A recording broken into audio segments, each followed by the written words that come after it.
Thank you very much for that introduction. Appreciate being here.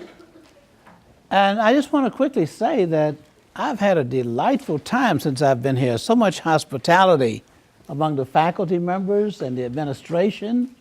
And it has just been a very pleasurable experience. And I really appreciate the time difference because I was able to sleep, 2 hours later. Yeah, I really like this place, Yeah, it's really good. Yeah, I woke up 3 times and went back to sleep. Yeah, so that's why y'all look so good, huh?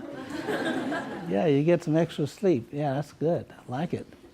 Well, I, again, want to thank you and Angelina and faculty people who made this possible.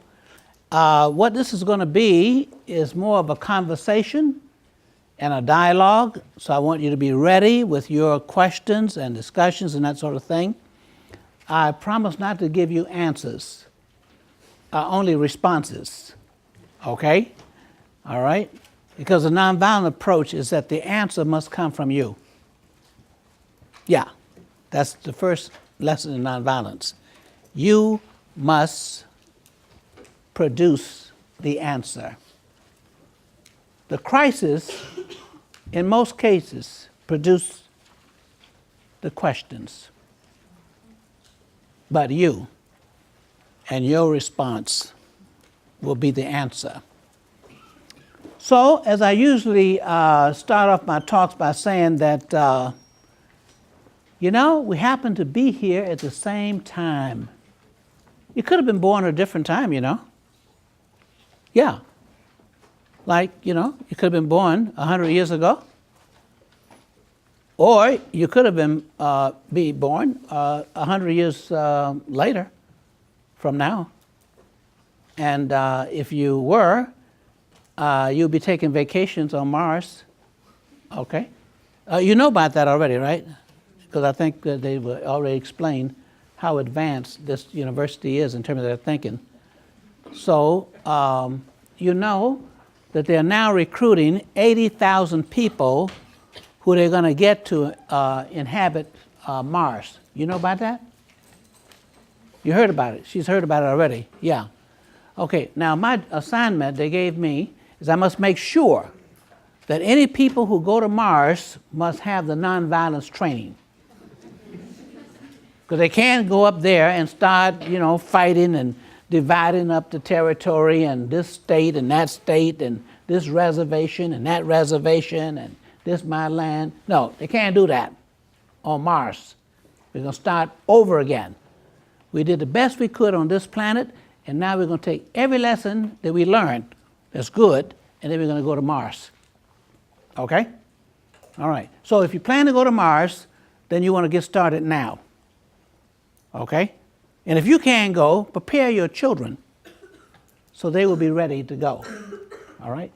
And especially your neighbor's children. You want them to get ready to go to Mars as well. Okay? So that's why we're here. We're getting ready to go to Mars. And what is Mars? Mars is the beloved community. But we must start here working on it. And it can happen here first. And this is what we are working on. How can we make a more peaceful world existence among ourselves? So Martin Luther King, who was a philosopher, and each philosopher has a utopia, an ideal society. Martin Luther King's ideal society was the beloved community. And what did that look like, the beloved community? Well, one of the first things I want to say about the beloved community is that it's based on love. That is the foundation for the beloved community. And Martin Luther King drew from many different sources. So he was actually eclectic in putting his philosophy together. All right? He drew from Mahatma Gandhi. He drew from Thoreau. Okay? He drew from the New Testament scholars, and he drew from the old the prophets, And he drew from all different sources. All right? Hegel was one of his sources.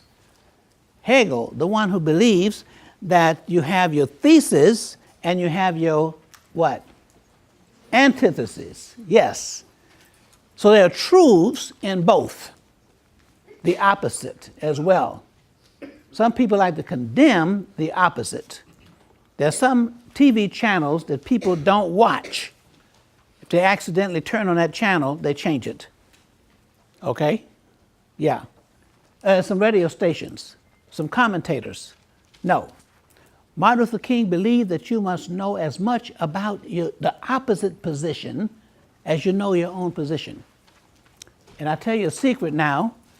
The professors don't mind me telling you this, okay? What they look for when you put your thesis together for your master's degree or your doctorate degree, we as faculty members want to see how much do you appreciate the opposite position. Okay? Yeah, because you really can't understand your thesis until you understand the opposite thesis, okay? And that's your antithesis.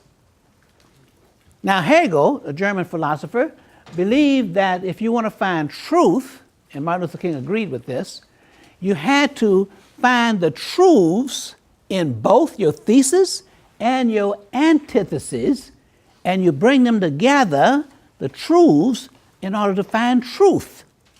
And when you bring them together, what is that called? Yeah, say it loud. Synthesis. Yes, that's right. Yeah. That's the way Martin Luther King believed that truth could be discovered. And there were other formulas that he used in order to arrive at that. But Martin Luther King got so excited about Mahatma Gandhi when the president of Howard University was in Philadelphia, Pennsylvania, and Martin Luther King was in graduate school at Crozet Theological Seminary, and they went to Philadelphia and they heard this speech given, okay? And Mordecai Johnson, and he had just visited India, and he came back talking about Gandhi, and Martin Luther King got so excited, he went out and bought 5 books, okay, on Gandhi. He started reading, and then that's when he began to get absorbed with this whole idea of Satyagraha, and said, oh, wow, he used this method to free the Indians from British rule. He didn't pick up weapons and start shooting and killing people because they had them outnumbered, you know? Hey. But that was not the issue. Gandhi wanted to show a better way, a nonviolent revolution. So some people say, well, this is crazy. I mean, how do you go and you put your head there and you get all beat up and bloody and everything, etc.?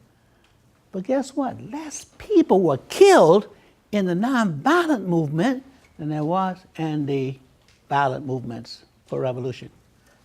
All right, same thing is true in the U.S. The nonviolent movement brought about significant social change in this U.S. Okay?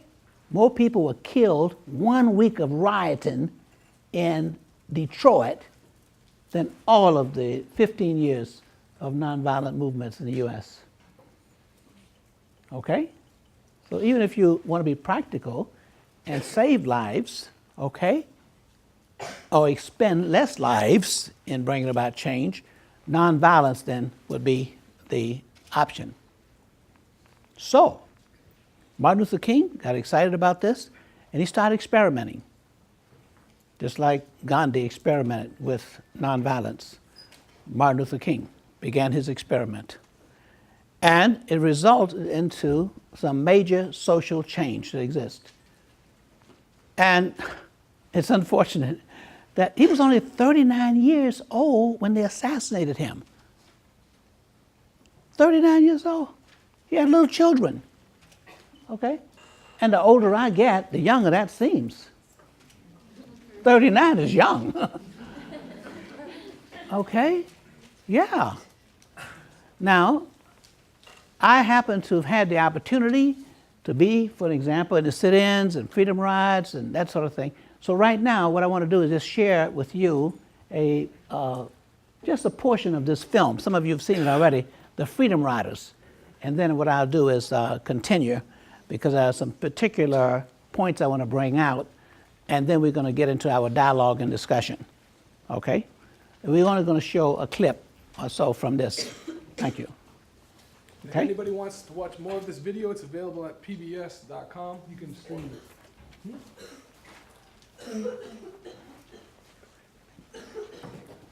They left Washington, D.C. in good spirits okay. with high hopes and their country and fellow men. Okay.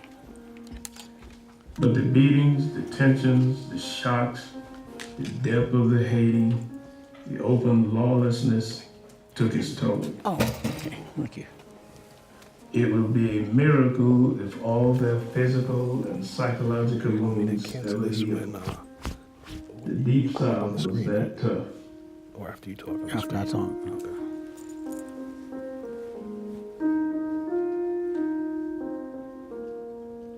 I went to a motel to spend the night. And I thought, what a great hero I am. How easy this was, I just took care of everything the president and the attorney general wanted done. Mission accomplished.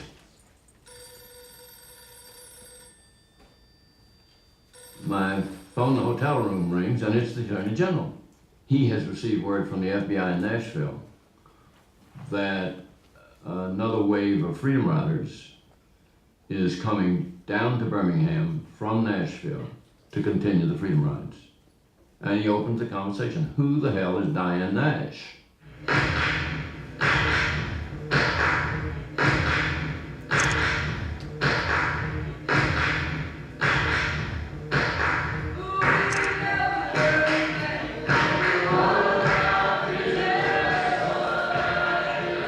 It was clear to me that if we allowed the Freedom Ride to stop at that point, just after so much violence had been inflicted, the message would have been sent that all you have to do to stop a nonviolent campaign is inflict massive violence. It was critical that the Freedom Ride not stop and that it be continued immediately. Students from the movement in Nashville had been through violence, we had been arrested, we'd all had our lives threatened. We were ones that had not broken, and we were the logical ones to continue the ride.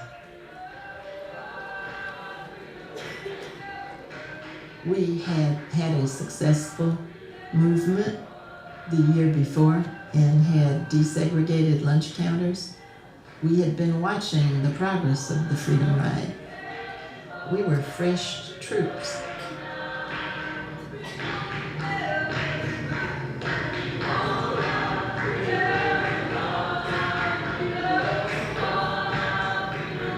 Core, I think, they didn't understand. We deal with violence every day in the South. They didn't treat us like we were human. They treated us like vicious animals.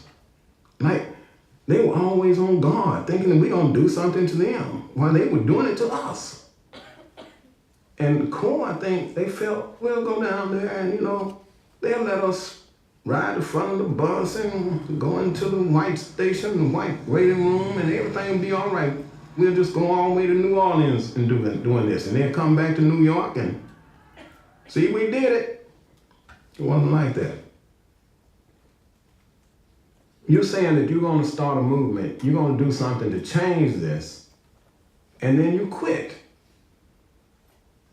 Your parents tell you, don't start something that you can't finish. Finish it. Groups would be dispatched. The meeting was called, and Diane led it, and I remember Diane saying something was very important.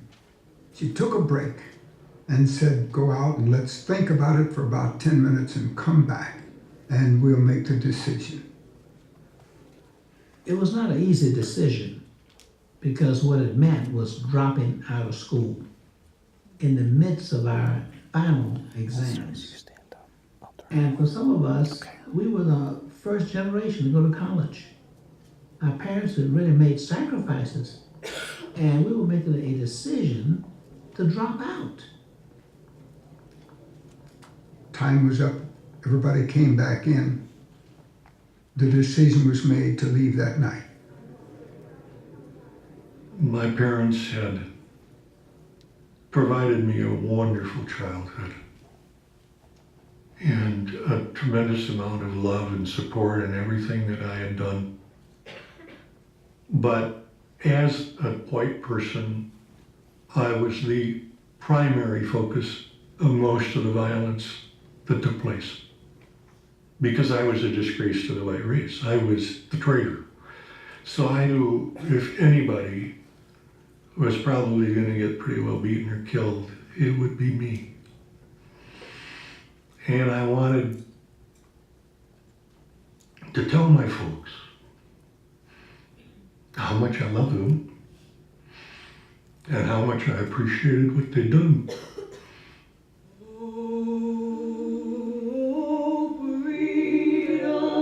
Tuesday, May 16th, 1961.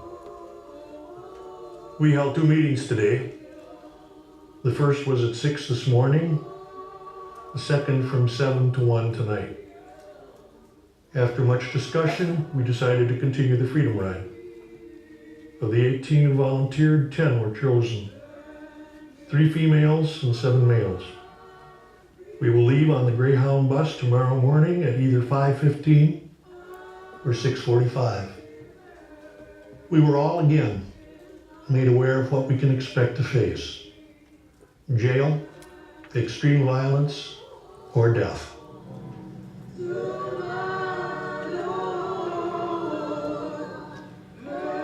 We thought we would divide the group in half.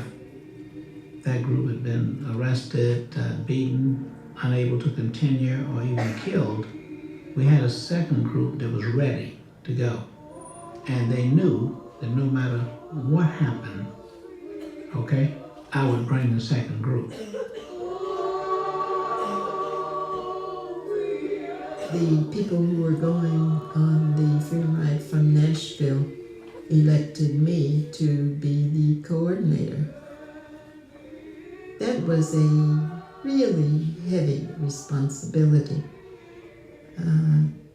because the lives and safety of people whom I loved and cared about deeply, and who were some of my closest friends, depended on my doing a good job at that. Okay.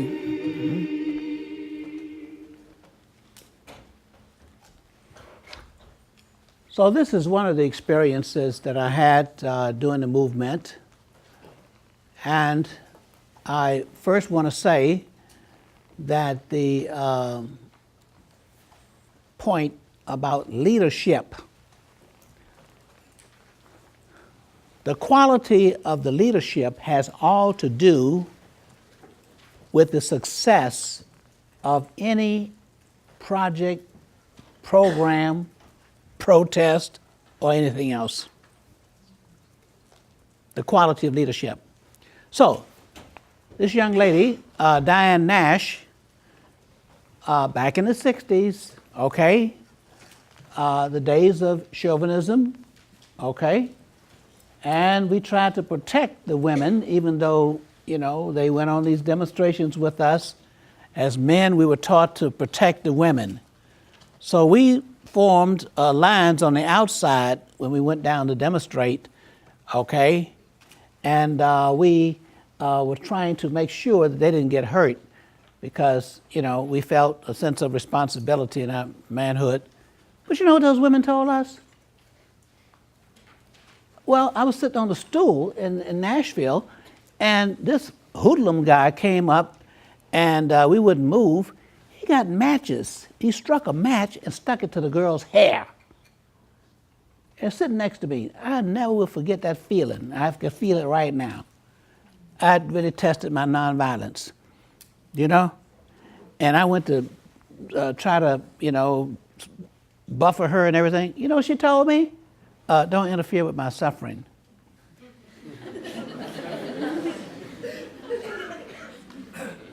Yeah, that's what you call equality, huh? Okay, all right. That was hard. It still is. Nonviolence part.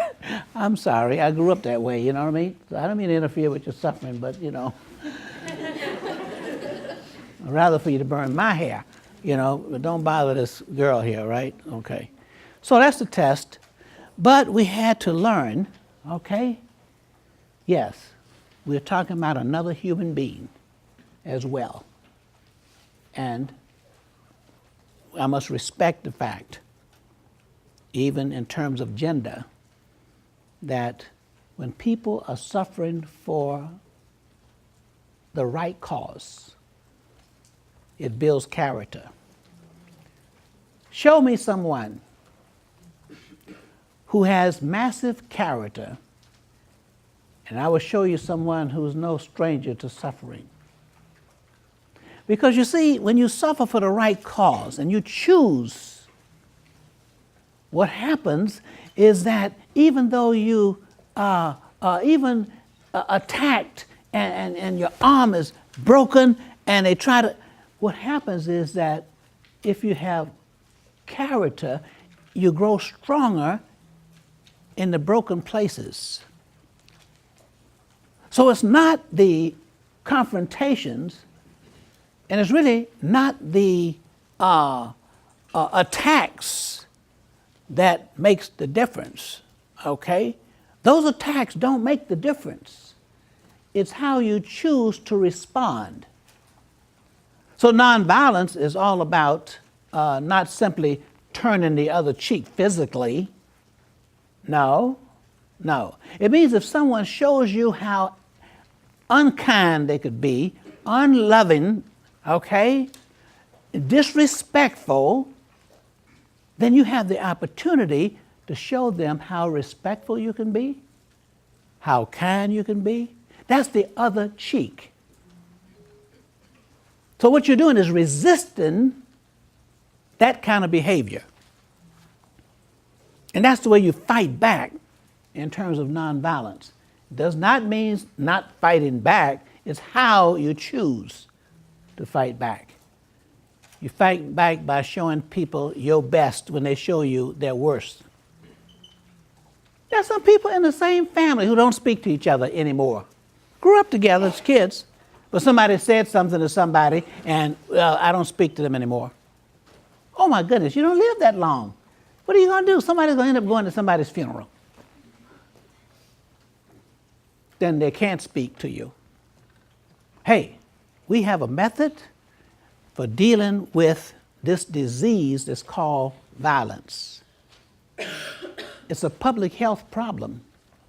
CDC, okay, the Center for Disease Control, they have classified violence as a public health problem. And by the way, I have some other doctors here, okay?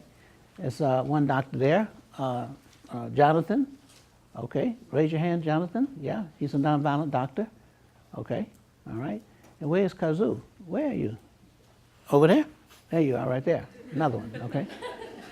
They go into prisons, they go into neighborhoods, they go into schools, and they've had the experience now of being able to transform institutions. Yes. In fact, Jonathan was with me down in Colombia where they were killing 6 people a day in the prison. And we were able to transform that prison into a nonviolent center, Bella Vista, okay, in Colombia. All right? Yeah. We've just finished training 26,000 Nigerians in the Niger Delta area, the place where they used to blow up oil pipes, kidnap people, kill them, take over ships and all that kind of stuff. Fight the government for 20-some years. The government realized they could not beat them. Who were they? They were their own children. That's what they were.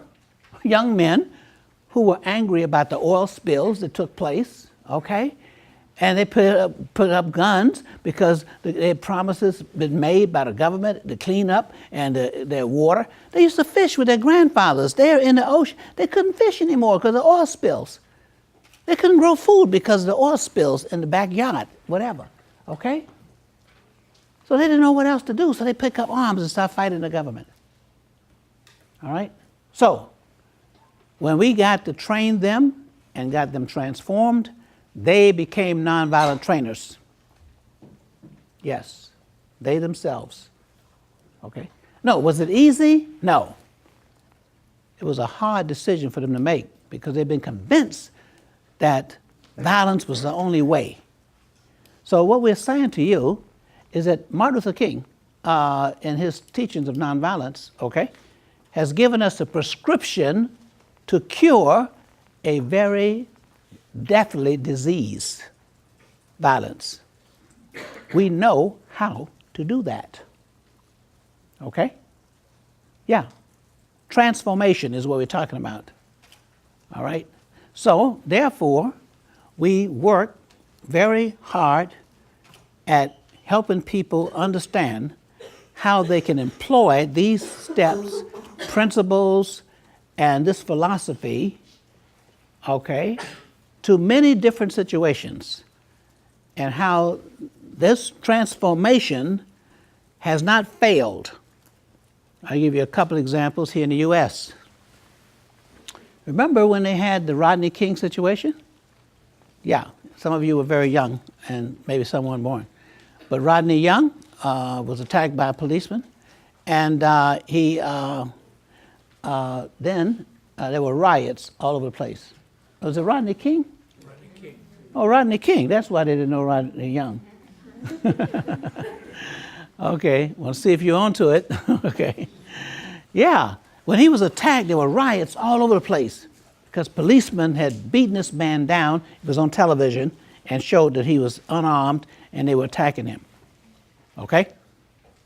Now, Miami used to have 2 riots every summer, even before then. They had other riots that occurred when the verdict came down that exonerated the policeman from the attack on Rodney King. New riots took place. All these places had another riot. There was one place that had riots before, okay, and that place was Miami. What happened? When the first incidents took place with Rodney King, there were some incidents with police violence down in Miami. They called us in, my team, LaFayette and Associates, and we went down and we trained 3,000 Miami-Dade policemen. So when the next riot took place after the verdict, Miami didn't riot. Check the record. There have been no riots in Miami since then. Because you know what we discovered? The way policemen respond to incidents can determine whether or not the problem is solved or whether there's a riot. So what we did was train the 3,000 policemen there in Miami how to respond nonviolently to incidents. Most of the riots that took place all across the United States was police incidents. They call it race riots in the newspaper. What race? There were the black community and the police department. Some policemen were black. There were no race riots, police riots. So we trained policemen, that's the point I want to make. Then we trained at 300 Miami City. They had 300 policemen in Miami City, 3,000 in the whole county. We trained them, okay? So that's what we do. Also, the policemen, we train the inmates, and we train people in schools and that sort of thing, et cetera, okay? And so, how do you respond to these extreme situations?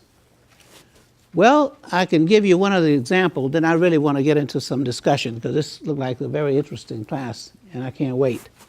Okay, so I hope you got plenty of questions. All right, that's why I'm going to stop. I was kidnapped in Colombia by the FARC. Okay? You heard of the FARC? You know about that revolutionary group? They're the ones that kidnap people and kill them and that sort of thing. In fact, 2 of those who were kidnapped with me were killed a year later. It was the governor Gaviria of Antioquia. He was the governor. And what happened is we were training people in the villages in Colombia, all right? And the FARC went and tried to take the coffee beans from this community. They were going to the market with their 12 truckloads of coffee beans, and they went and tried to take them. But these people were trained in nonviolence, 7,000 of them. They went and they surrounded the whole place. All of the trucks and everything, children, women, everybody. FARC backed off. Then, the next time they took their beans, the FARC says, we don't care about all this stuff. What we're going to do is take these trucks.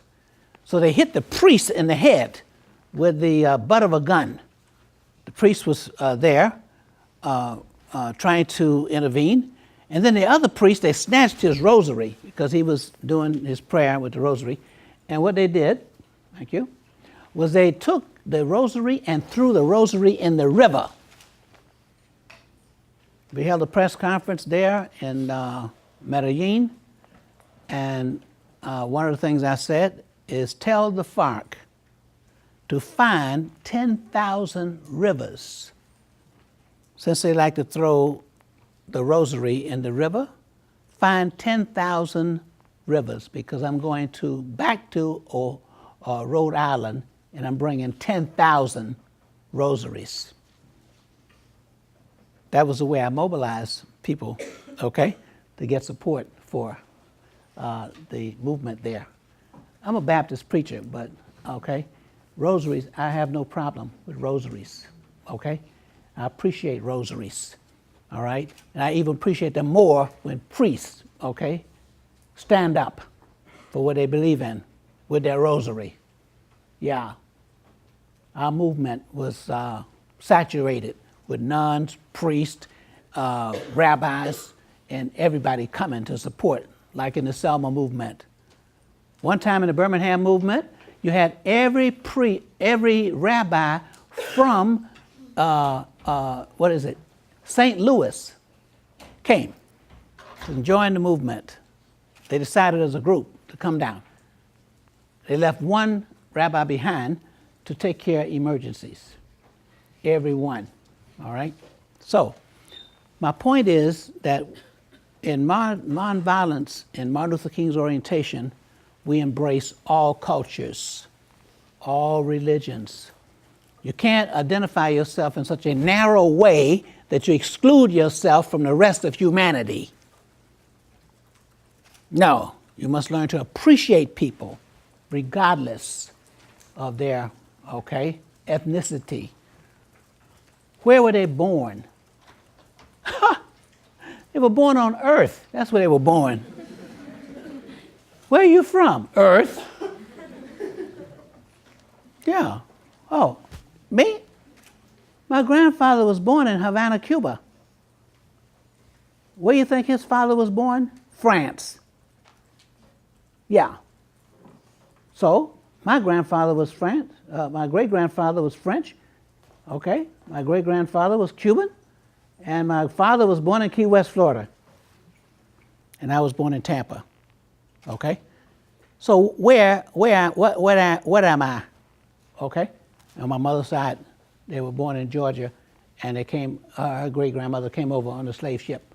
Okay? So, the point is, it does not matter where you're from or where you think you're from. The real question is, where are you going from here? That's the challenge. Where do we go from here? Martin Luther King said, and that's why I showed that clip, unless you have found something that's so valuable in your life and something that you are devoted to, that you're willing to give your life to, you've not yet lived. Yes. Why are we here? We are here to make life better for others. And that's what it's all about. Because we're not going to stay here, by the way. Some of you like it here, but I'm sorry, we all got to go. Some sooner than later. Okay? So, the question is, what will our dash means? On those tombstones, they have the date of birth, the date of death. And then all of them have a space in between. That represents your life. So every day you put something on that little dash. That's what you do with your life. That represents your life. And what are you going to do? What will that dash means for you? All right?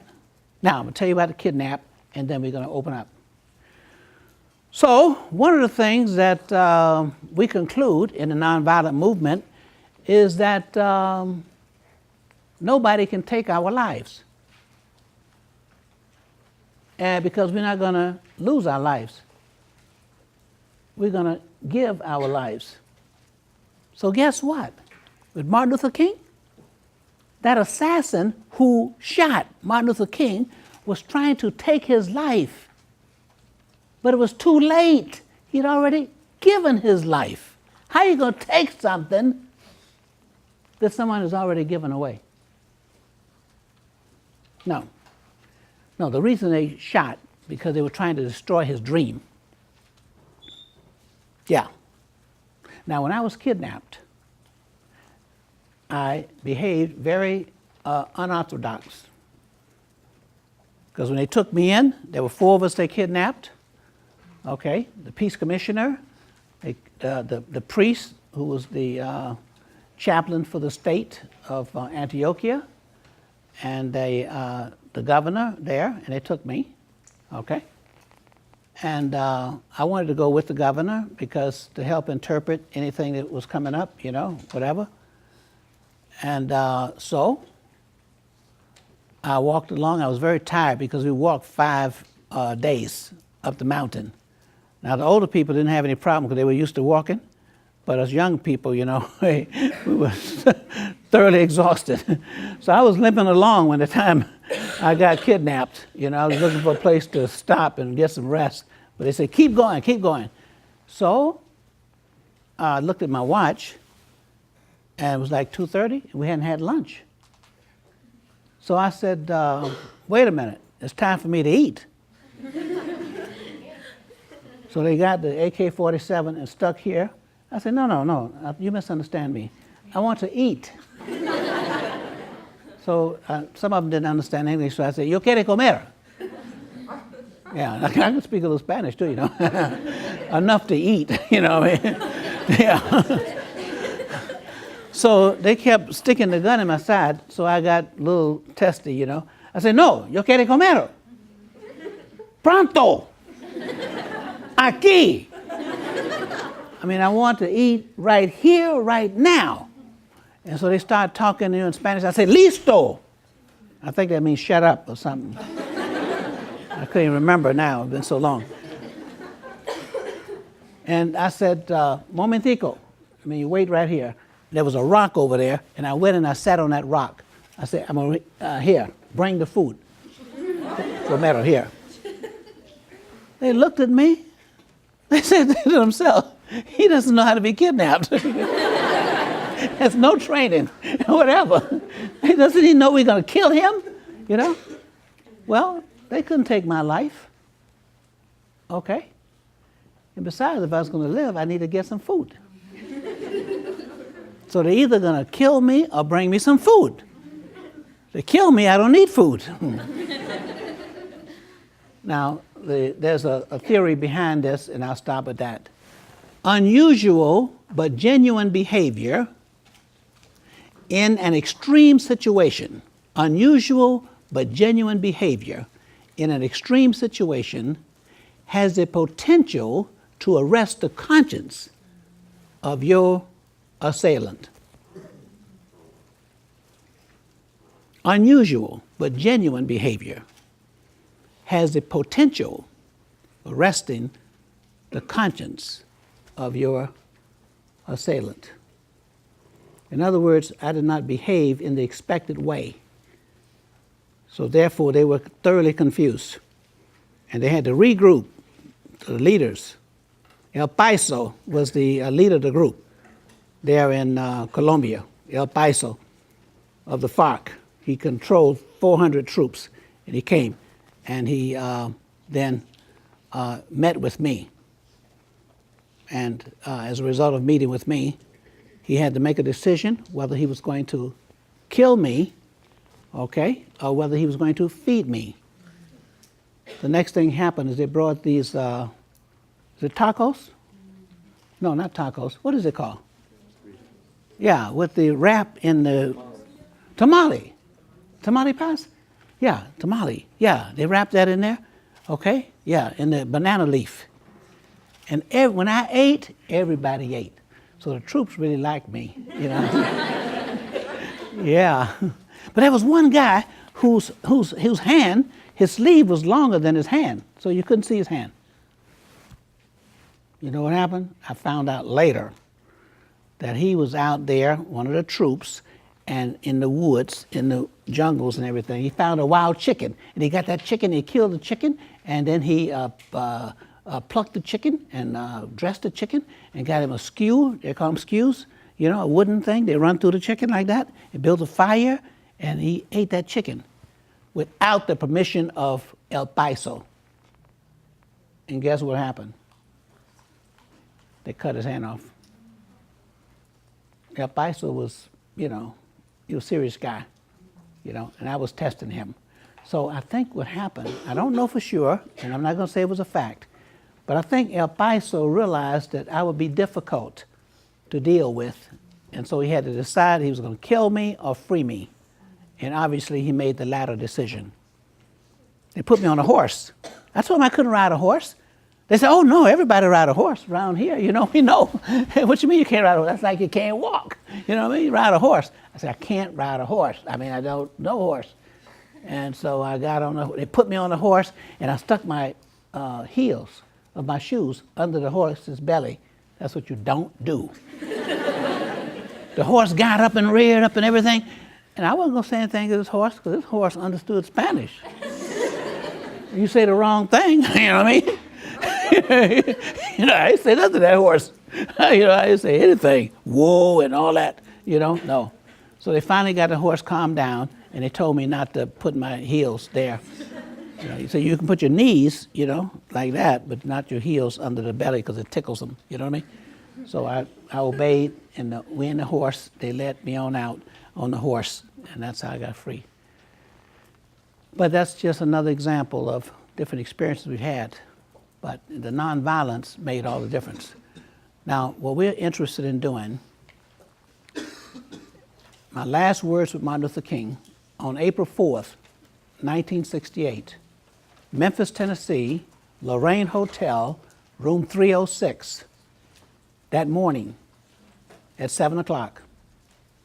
Martin Luther King woke up early and he went to bed late. I never caught him asleep the whole time I was with him. Never, I tried. Never caught him asleep, okay? He had that unusual energy. But we were working on the press statements so we can go, I could go to Washington, D.C. and open up the campaign office for the Poor People's Campaign.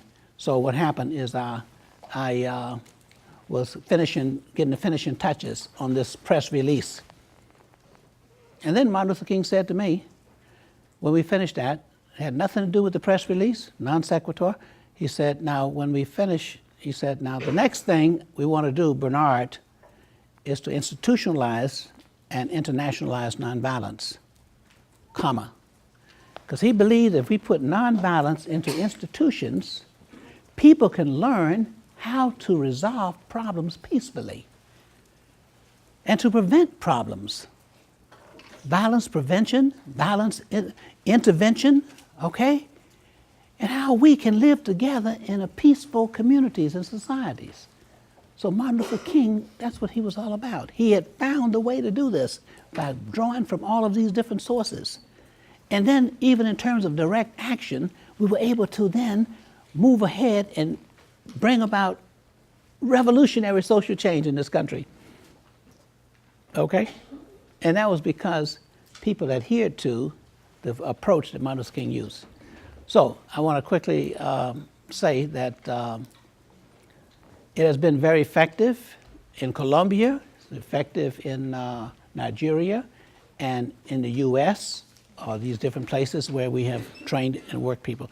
We have about 36 centers around the world, okay, in different places, all right, and here in the US.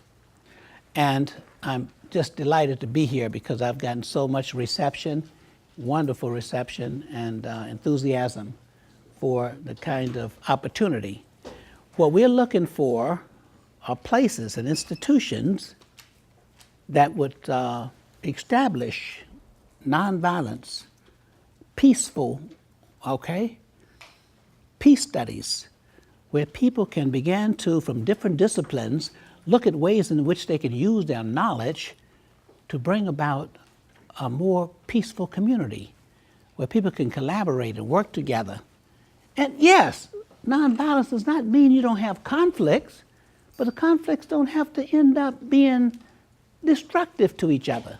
We can debate, we can argue about different points of view. So conflict is a positive thing. It's not pejorative. When it gets out of control, then it becomes destructive. It's like water. Water is good for you, necessary, you gotta have it. But when it gets out of control, then it can be destructive. So it is with conflict, okay?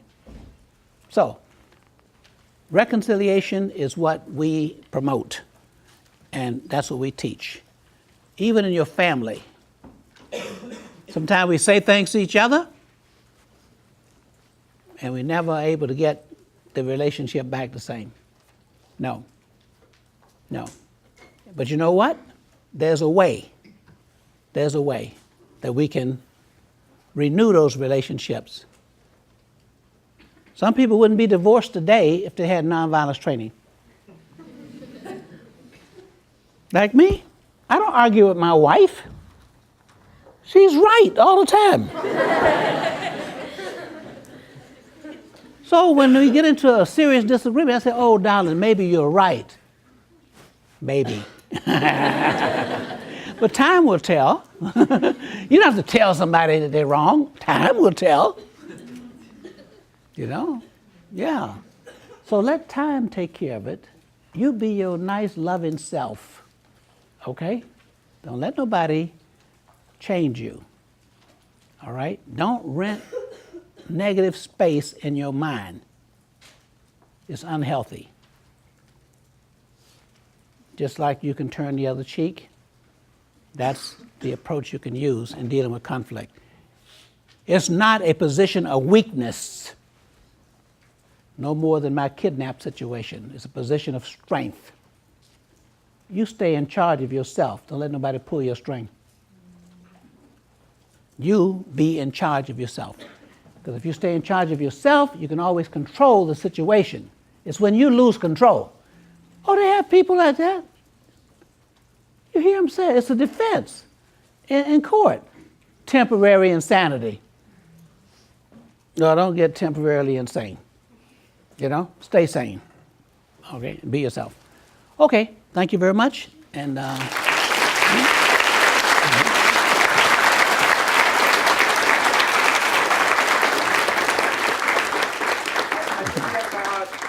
yes.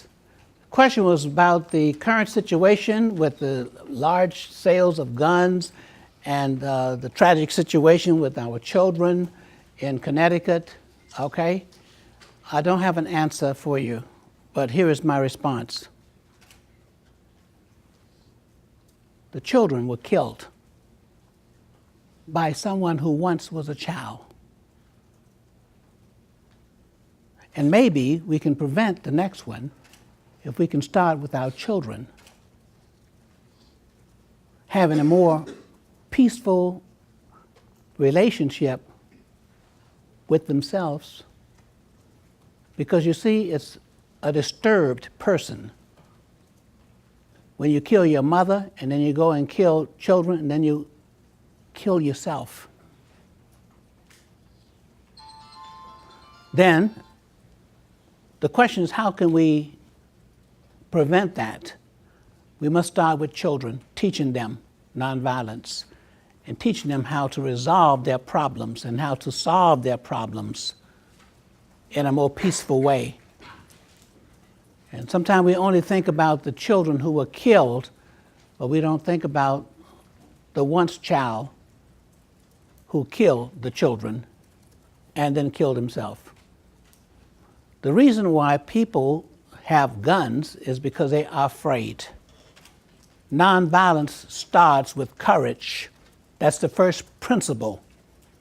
When you ask people why they buy these guns, they're afraid that somebody might come after them with a gun. How many people who have been killed already who had guns? So, will guns protect you? Well, it's a question mark. Or will guns kill you? Oh, some of you may not know. Okay, Jonathan will tell you. More people are killed by homicide than suicide than homicide. So if you have a gun, the possibility of you killing yourself is greater. So do you need more guns? Will that stop people from being killed? It's a question mark, and I think that's my response. But people must learn at an early age, because all the people who believe that they are safe with guns, they believed that when they were children. And by the way, I should tell you right away, I used to be a gang leader in Philadelphia. So I'm not talking like a Sunday school kid, okay? I was a gang leader. I don't discuss the details of my activities because I don't know the statute of limitations. So I'm talking about experiences, personal experiences, not imagination, okay? So, I know how to make a gun, because when I was growing up in the 40s, you couldn't buy guns like that. You're looking at somebody who knows about guns. I don't have one. No. In fact, we used to test our guns after we made them by the initiation. The new recruits in our gang, they had to try the guns out, and some lost their fingers.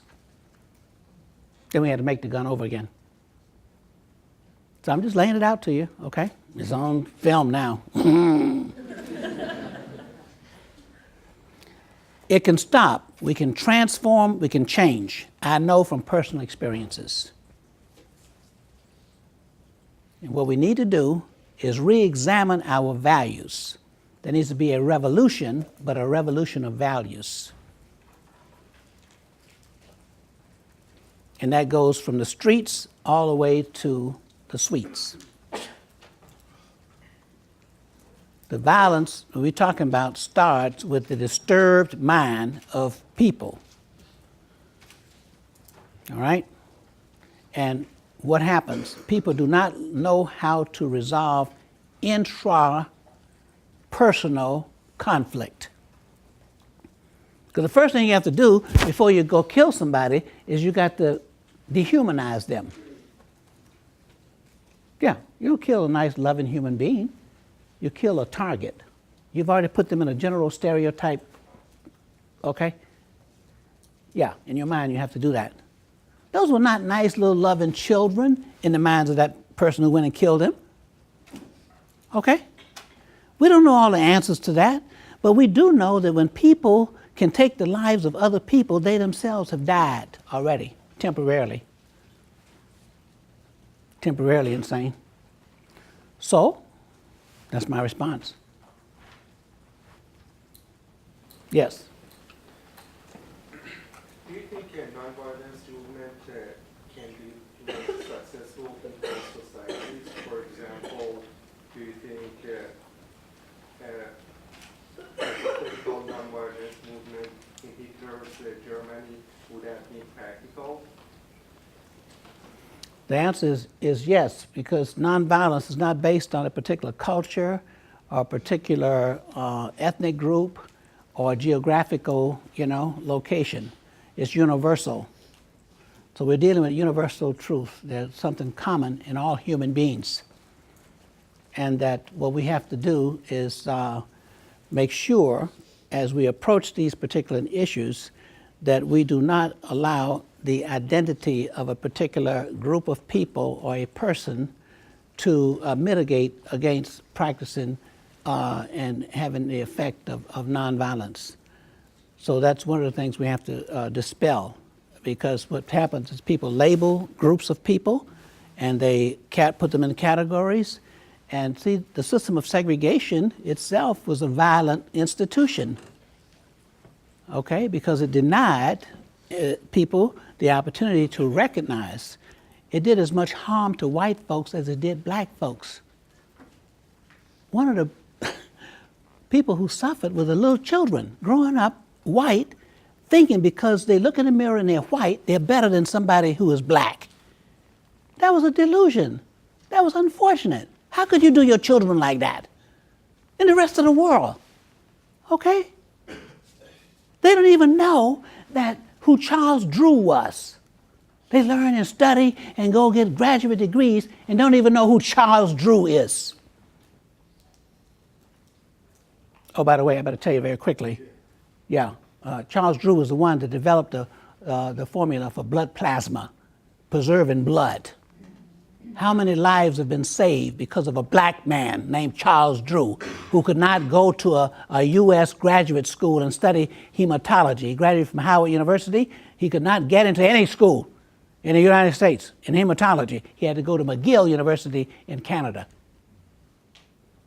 How many lives have he saved around the world, regardless of their ethnicity or their culture? But nobody knows who he is. No.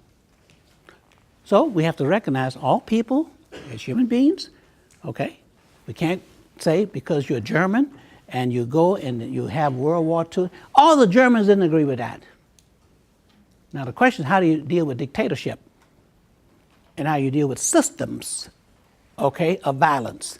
And that's what we had here in the U.S., a system of violence. And systems work together.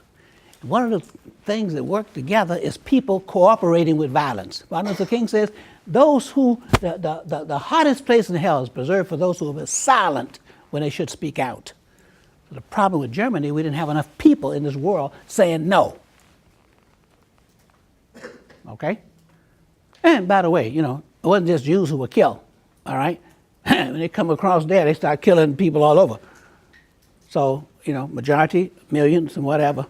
But the point is, we as a world community, we have to reject violence. And we've seen it happen. Hey, apartheid, 6 million people controlling 22 million of black folks? Nah, it was 200 million folks around the world who were supporting apartheid. And we came to that recognition. We said, no, we're not going to do it. The U.S. was supporting apartheid, Coca-Cola, all those oil companies and everything else. No, we as students said, no, we're not doing that anymore. And then the U.S. Olympics said, no, if you're South African, okay, you can't participate in the Olympics. That's when the world spoke. And it was over because the world rejected it. So our job then is to unify the world in such a way that we respect each other's humanity and we reject. I mean, look at what's happening to these women. They're selling them as slaves. Slavery is not over when their lives are not even considered human beings. And children, that's what we're talking about too, okay? We must say no to that, all right? No, we have to reject it. All right. That's not an answer. We'd have to ask you to sit on the proverbial stone. La comida viene más tarde. But while we're waiting, not to end the conversation, but an interlude as David Stone, Paula Garb, the co-directors of Citizen Peace Building, have a final word to say to you. And if the other board members who are here of Citizen Peace Building could come down, I see a few. Or where did your time go? It just flew by, didn't it? Yeah, I'm so sorry. Time flew by. If you could would all just stay seated, just take a few more minutes, especially since you've heard these words of wisdom, all that he's given us in different ways, following the model of Dr. King.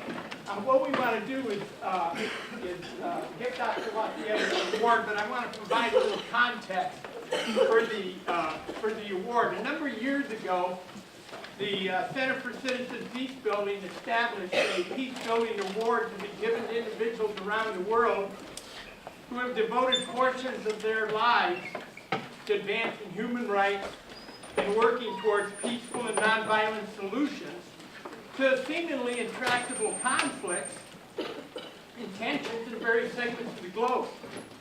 Past award recipients was given here by the center at UCI included His Holiness the Dalai Lama, Mikhail Gorbachev, and most recently Mary Robinson, the 7th President of Ireland and former UN Commissioner for Human Rights, and President Carter for his role that he played in the historic Camp David Accords between Israel and Egypt, and his ongoing efforts, which you continue to hear about, to negotiate peace around the world. Now, these last two awards were given in 2007. So it's been a few years since the center honored someone with the Citizen Peace Building Award. Tonight we are delighted and honored to do so again by giving the Reverend Dr. Bernard LaFayette Jr. the Center's Citizen Peace Building Award. You've learned a bit about his background, his life work as a central figure in this country's civil rights movement, and his ongoing champion of worldwide civil human rights through nonviolence. Indeed, there are few individuals that we know of whose life work has so embodied the essence of citizen peace building as Reverend Dr. LaFayette. He has worked tirelessly and endlessly towards conflict resolution and reconciliation through the principles of Kingian nonviolence, not only here in the U.S., but as you've heard today, throughout the world. And for his efforts and many successes, and the model he provides for all of us, we are delighted to honor him with the Center's Citizen Peace Building Award with our deepest respect, admiration, and gratitude. Now, I want us to all do something, rather than applaud, to do what we learned yesterday about shake it up. And you kind of understand when this is a social movement he's been involved in, why you saying shake it up is appropriate. So we go like this to honor Dr. LaFayette. Everybody get their hands up and shake. I mean, I know you all know that dance step, so you can do it now too. Okay. And if you feel a little bit more comfortable, we can also give him a hand. Alternative culture.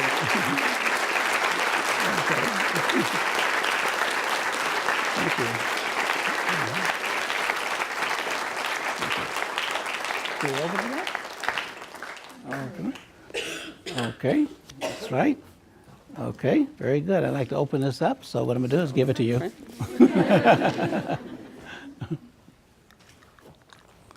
Wow. It says Citizen Peace Building Award presented to Reverend Dr. Bernard LaFayette Jr. in recognition of your commitment to nonviolent social change. Wow. Thank you so much. Appreciate it. Thank you.